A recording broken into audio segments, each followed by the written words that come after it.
So now, so we saw there are two ways in which accounting can be done. There are two approaches, right? First one, what we saw is accounting equation approach. The second one is the traditional approach, which means here we will be using both debit and credit aspects in all the transactions. Okay, so whenever any transaction occurs, we'll be taking out two accounts from that transaction, that one will be debited, the other one will be credited. Okay, for that we must know the various classification of accounts. So here under double entry system, there are two ways in which accounts are being classified. One is the personal account, the other one is impersonal account. Okay, so personal account means any account which is related to a person, an individual or group of person.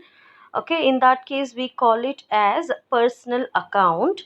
Again, this personal account is further classified into three categories: natural person, artificial person, representative person. Okay, natural person means any human being.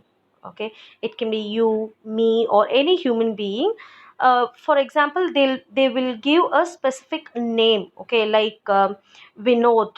Here you have example, right? Vinod or Malini. In that case, if any individual's person's name is given, then we call it as natural person's account. Okay. The second one is artificial persons account. Artificial persons means it is where the group of persons, like a company's name, a firm name. Okay, so here there are certain examples like charity institutions, also BHEL, Bell account, bank account, and so on. Okay, like this you have many personal accounts. Any artificial person is your company name or group of individuals. Okay, then we call it as artificial person name. Then comes in representative personal accounts. Representative personal accounts means it again gives you like a group of persons. It does not, it specifies that there is some outstanding amount to a particular group or any prepaid amount to a particular group. In that case, those kind of expenses which are outstanding or which are being prepaid, then we call it as representative personal accounts. Okay, mostly here we'll see only the outstanding and prepaid accounts. Okay, these three are your personal account classification.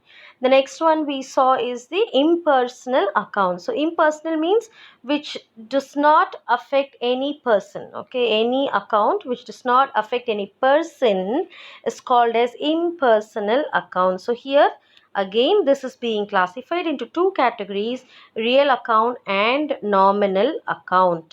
So here real account means, literally speaking, it talks about the properties or the possessions or the belongings of the business. Okay, that is called as real account. Again, this real can be tangible or intangible account. Okay, so tangible account means where you can feel that particular account, which means, for example, if I take like computer, you can see it, you can feel you, it has a physical existence. Okay, so in that case we call it as tangible real account. Okay, this topic is important. So tangible real account means where the properties or the possessions which we can see or feel or touch, which has a physical existence, then we call it as tangible real account.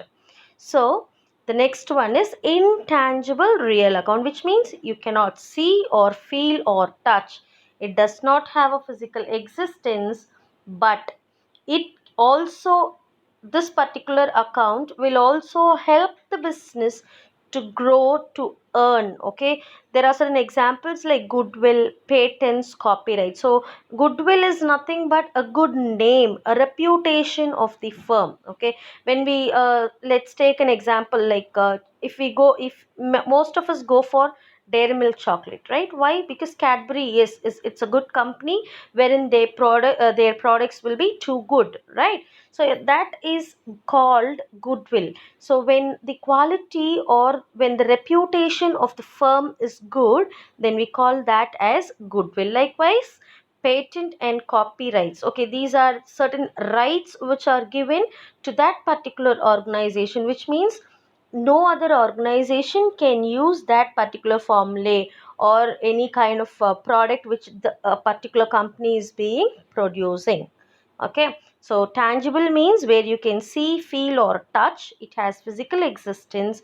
Intangible means you cannot see, feel or touch, but again it does not have even the physical existence. Okay, then the next one, the last topic is your nominal accounts.